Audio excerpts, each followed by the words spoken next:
Hi there. Today I'd like to share with you an interesting thing that I discovered recently about Clash Royale and the Legendary Arena. And that thing is that once you reach the Legendary Arena, you can never go back to a lower arena, i.e. you can never fall below 4,000 trophies.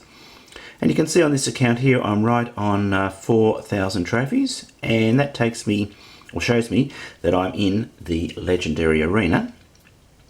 And what I'm going to show you today is that you can never fall below 4,000 trophies and say go back to Arena 12 or Arena 11.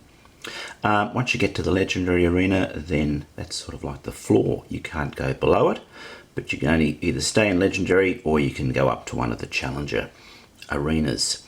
So to show you how that works, then I'm going to have a battle now. Click on battle. And I won't play against my opponent. I'll lose that battle, and you'll see that once I lose, then I've lost 0 trophies.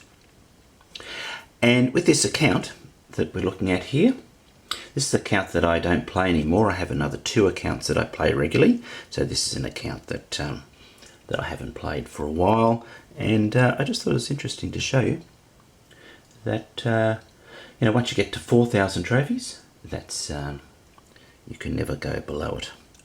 Okay, so I've skipped forward to the end of the match now, and you can see I'm about to lose in 1, 2, and 3. And there we go. The opponent's got all 3 of my crowns, and you can see here that even though I've lost 0 trophies. So 0 trophies, okay, and you can see there that I'm still on 4,000 trophies.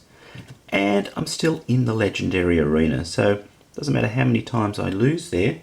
On 4,000 trophies, I always lose 0 trophies, always stay on 4,000, and always stay in the Legendary Arena. Okay, so I thought that was something that was worthwhile sharing with you, that once you get to the Legendary Arena, that you can never go back to a lower arena. Well, I hope you've enjoyed this video. Thanks for watching, and goodbye for now.